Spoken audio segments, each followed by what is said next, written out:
국민들한테 수십조, 수백조를 털어먹었을지 모르는 바다 이야기를 우리가 노무현 정권 때 겪었습니다. 정권 실세가 곳곳에 그 사업의 콘텐츠 개발부터 심지어 사업장 운영부터 관련되었다라는 소문이 파다했지만은 적발되지 않고 그리고 유야무야 넘어갔습니다. 당시 유력 국회의원을 지낸 사람이나 유력 정권과 가까운 인사들이 그 부분과 관련되어서 여러 가지로 개입되어 있다라는 말이 한간에 파다했습니다. 자, 그런데 제2의 바다 이야기라고 요즘 황금성이라는 게 유행하고 있대요. 이 성인 오락실 황금성이 연간 수백억의 탈세가 이루어지고 있다 하는 것을 시사저널이 보도를 했습니다. 자, 그래서 이게 본사가 있고 지방마다 다 지부 형태로 있으면서 어마어마한 돈을 갖다가 이렇게 빼돌리는 모양인데요. 서울의 이 황금성 한 오락실 사업장 같은 경우에는 5억의 수익을 올렸지만은 허위 매출 신고를 통해 세금 40만 원을 냈다는 겁니다. 황금성은 서울 경기 지역에만 60, 70곳이 영업을 하고 있고 전국에 수백 개가 있을 거라고 추정되고 있습니다. 근데 이들 매장에서도 광범위한 탈세가 이루어지고 있다는 겁니다. 황금성 운영은 당연히 성인 오락실은 조폭이 개입하고 있고 각 매장의 수익 절반은 본사에 상납을 하고 있다라는 정언까지 나왔어요. 이렇게 조성된 자금이 또 불법 인터넷 스포츠 도박이나 불법 인터넷 경마 등의 종잣돈으로 사용되면서 도박을 통해 벌인 돈을 가지고 전자오락 도박을 통해서 또 다른 인터넷 도박의 시드마니로 사용된다는 겁니다. 그러니까 도박이 도박을 낳는 구조죠. 그래서 이 내부 관계자는 단속이 이루어지지 않은 이유에 대해 비자금 중에 상당한 돈이 경찰과 정치권에 흘러 들어가고 있다라고 이야기를 한 겁니다. 만약 이 내용이 사실이라면 이 문재인 정권은 전부 다 노무현 정권이 했던 잘못들을 따라서 흉내내면서 해먹으려고 하는 그런 정권입니까? 아니라면요, 이거 과감하게 수사해서 전모를 밝히기 바랍니다. 자, 서울의 동대문에 있는 한 오락실에 기자가 여기 갔는데 금요일 저녁에 갔대요. 150평 규모의 기계가 200대 있는데 게임 종류는 여러 개가 있었다고 합니다. 근데 여기에 나와 있는 게임기는 전부 황금성 본사에서 공급한 게임기라는 거예요. 그래서 배팅 도우미 기계가 있기 때문에 성인 오락실을 처음 접하는 사람도 무리하지 않게 게임을 할 수 있었는데 배팅 도우미 기계는 헬프라고 쓰여 있는 직사각형 모양의 손바닥만한 기계로 각 게임기마다 올려져 있어서 이 기계에 있는 온 버튼을 누르면 기계 아래에 있는 자궁공이 위아래 이제 작용을 하기 시작하면서 이제 자동으로 게임 재배팅 및 시작 버튼을 눌러준다는 겁니다. 그러면 플레이어는 돈만 넣고 딴 거 할 필요 없고 시작 버튼 위에 이 도우미 기계만 올려놓으면 돈을 다 잃을 때까지 구경만 하고 있으면 저절로 도박이 된다. 근데 할 줄 몰라도 되는 거예요. 그러니까 이거 처음 와서 익숙해져서 돈 따를 때까지 엄청나게 꼬러 박아야 되는데 처음에 와도 이렇게 딱 기계 위에 도우미 기계만 올려놓으면 저절로 된다라고까지 하면서 초보자들이나 처음 와서 이 일에 뛰어들 수 있도록 하는 부분을 지금 보완을 한 겁니다. 게임 한 대에 10,000원을 놓은 뒤 도우미 기계를 사용하면 1시간 정도 플레이가 가능했다는 거죠. 자, 이렇게 되면 사람들이 하게 될 가능성이 많죠. 시간을 무료에서 때우거나 자극적인 재미를 하기 위해서 갔는데 그 10,000원 넣고 1시간 정도 하면 할만하죠. 과거에 뭐 이런 거 잘 모르는 사람이 가면 5분 안에 다 잃어버리는 10,000원 정도면 끝나죠. 그런데 이제는 아주 머리를 써가지고 모르는 사람도 여기에 대해서 내가 좀 딸 수도 있겠구나 하고 느낄 수 있도록 하는 장난을 친 겁니다. 그래서 기자가 해보니까 당첨이 되면서 2만 원가량 땄다가 11시경 게임장을 나설 때는 돈이 다 털렸다는 거예요. 그래서 단골로 보이는 손님에게 딴 적이 있는지 물어보니 결국 다 잃는다라는 답변만 돌아. 그러니까 중간에 잠깐 따게 했다가 금방 이렇게 빨아먹어 버리는 게 이런 기계의 특징이죠. 오후 8시가 넘어서면서 손님이 몰리기 시작해서 9시 반경부터는 자리가 없었고 워낙 자리가 나지 않아 관리자 한 명이 게임명과 자리 번호를 갖다가 이렇게 마이크로 알려줄 정도라는 겁니다. 그래서 오전 9시에 개장해서 밤 11시 반에 문을 닫는데 저녁 무렵에는 게임기가 90% 이상 가동이 되고 있었고 2시간 동안 200대의 게임기가 가동이 되고 시간당 만 원이 소모되기 때문에 피크 타임에만 400만 원을 매출을 올릴 수 있는.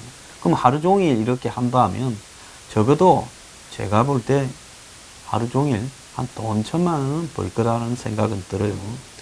그런데 이런 황금성 오락실이 국세청에 세금 신고한 액수는 터무니없이 작은데 이 황금성 오락실이 지난해 상반기와 하반기에 500만 원씩의 매출 신고를 했대요. 상반기 하반기에 6개월마다 500만 원 벌었고 그래서 세금 납부액이 분기별로 상반기 하반기에 각 20만 원 해서 40만 원만 냈다는 겁니다.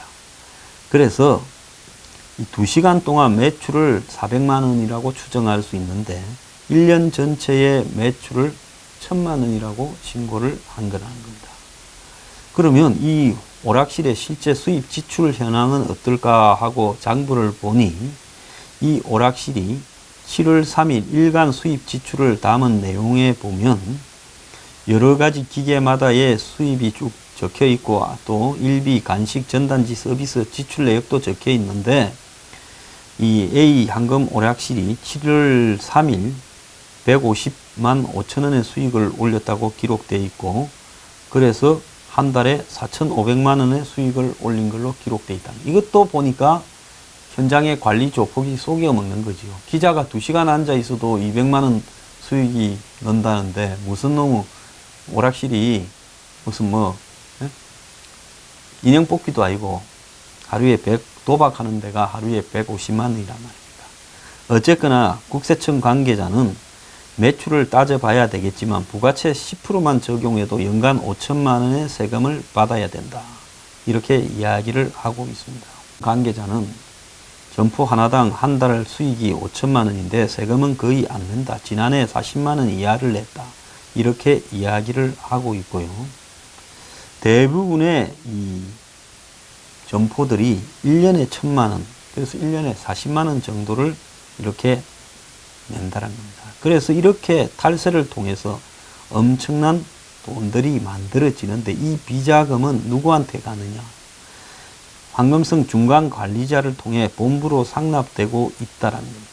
성인 오락실을 개업할 때 업자는 임대료와 인테리어 비용만 부담하고 실소유주는 따로 있고 대부분 바지 사장을 내세워서 바지 사장이 매달 150만 원을 받고 황금성 오락실 중간 관리자가 직접 오락실에 지분 투자하거나 지인을 끌어들이는데 중간 관리자는 많게 20곳 내지 5곳의 오락실을 관리하고 있다는 거예요.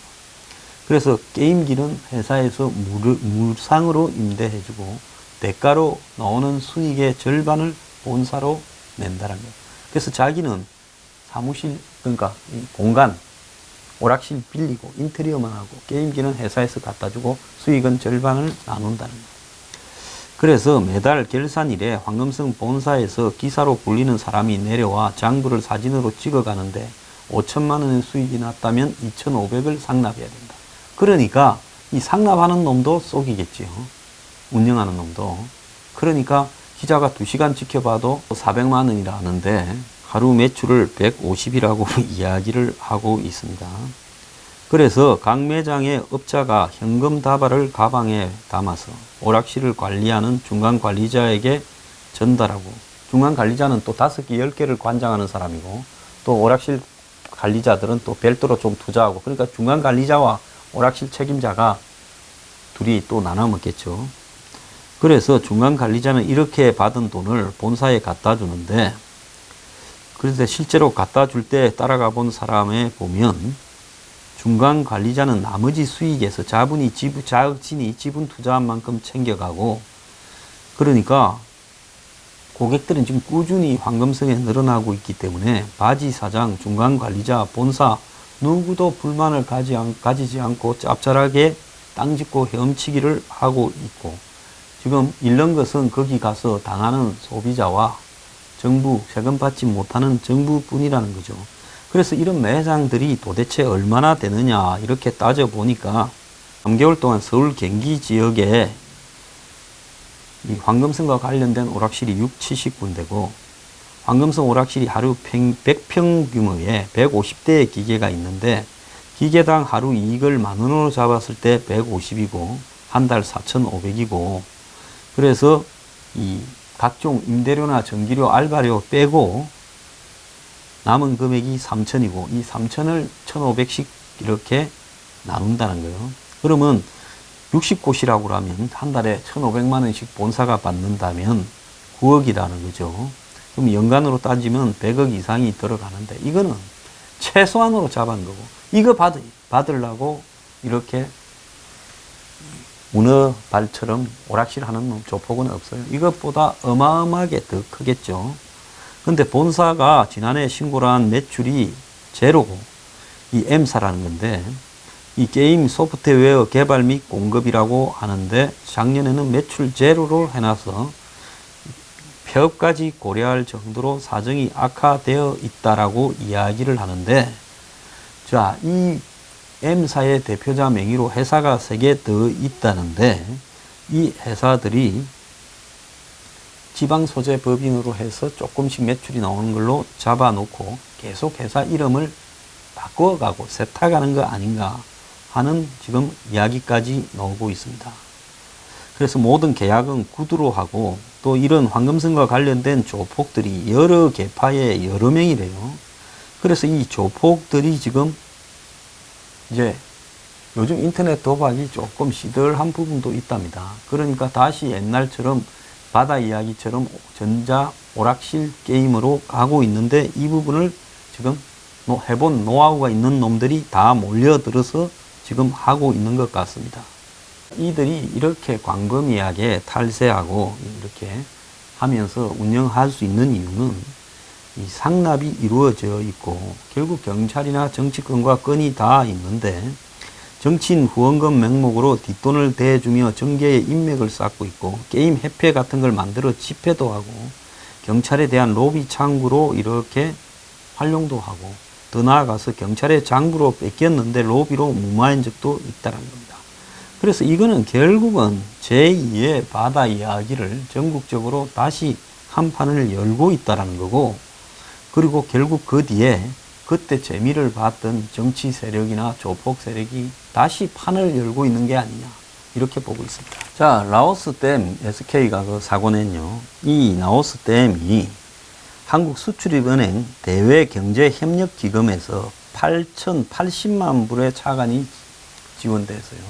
그럼 요즘 돈으로 하면 930-40억 정도 지원이 된 걸로 보이는데, 이런 정부의 수출입은행이 대외 지원을 할 때는 대규모 개발 사업으로 인한 지역 주민의 피해를 최소화하고 부정적인 영향을 예방하기 위해서 세이프가드라는 안전장치를 만들어 놓고 이렇게 지키도록 하고 있습니다. 아무데나 돈을 주는 게 아니에요. 그 나라 가서 쓸데없는 짓거리 해서 오히려 그 나라의 민심을 이반시키면 안 되잖아요. 지금 결과가 그렇게 돼버렸지 않습니까? 그러면 그런 조항이 없느냐? 그런 조항이 있다는 거예요. 수출입은행이 영문 홈페이지에서 공개하고 있는 세이프가드에 따르면 해당 사업자가 제출한 환경사회 영향평가를 검토한 이후 해당 사업으로 인한 지역 주민들의 피해와 환경 등의 부정적인 영향이 적을 경우에만 지원한다. 그래서 안전장치라고 세이프가드라는 표현을 쓴 겁니다. 이 사업을 지원 검토하던 아시아개발은행은 2012년에 제출된 보고서를 반려했어요. 왜? 아시아개발은행은 아시아의 개발국을 지원하기 위한 국제기구잖아요. 거기서는 왜 반려했는가 하면 원주민 강제이주, 보상, 환경에 미치는 영향에 대한 대책이 부실하다고 돌려보낸 거예요. 그래서 ADB 아시아 개발은행은 댐 사업자가 2차 평가를 진행하는 과정에서 프로젝트를 철수했는데 한국수출입은행은 2차 보고서를 그대로 인정하는 평가서를 기금운용위원회에 제출했고 2013년에 국정감사에서 지적이 되었음에도 불구하고 국회 기재위에서는 자금 지원을 결정했다는 겁니다. 그래서 수출입은행은 기금운용위원회에 제출한 이 평가서에 대해서 좀 내놔라고 하니까 보여줄 수 없다라는 거예요. 자, 댐 사업자 그 컨소시움으로 되어 있는 그 홈페이지에 공개된 이 보고서, 즉 환경사회 영향 보고서는 매우 부실했고 아주 처음부터 잘못 기재가 돼 있다는 겁니다. 그래서 거기에 라오스의 소수 부족이 댐 짓는다고 쫓겨났는데 이런 부분에 대해서 제대로 다루지 않았고 이후에 식수 부족까지도 겪었다는 거예요. 그래서 2,000명의 주민들이 설명이나 보상도 없이 쫓겨났는데 이에 대한 적절한 대책을 세웠는지가 지금 나오지 않고 있고 수출입은행은 라오스 책임이라는 거예요. 자, 한국이 이 돈을 준 것은 SK건설이 끼어 있기 때문에 줬지 SK건설이 없이 라오스 정부가 이야기했다고 이걸 줬겠습니까? 그럼 이걸 줬을 때 실제로 모든 것을 알아서 다 하는 쪽은 누구예요? 라오스 정부가 아니라 SK건설이지요. 그래서 이런 부분에 대해서 이 정권이 소홀히 한 채 이렇게 돈을 줬다가 사고를 냈는데 이것은요 1차적으로 SK건설이 허위 보고서를 이렇게 제출하고 더 나아가서 그걸 가지고 로비를 통해서 수출입은행의 내부 심사나 또 국회 기재위를 통과했을 거라고 봅니다. 한국식 부패 양상이요. 이 건설회사와 또 이 은행과 국책은행과 정치인 간의 이런 부분들이 결국은 라오스까지 가서 큰 사고를 쳐서 백수십 명을 죽게 하고 수천 명을 지금 이재민으로 만드는 것이 이 사고의 본질입니다. 이거요 검찰이 적각 수사하기 바랍니다. S자 붙은 회사라서 수사 안 합니까?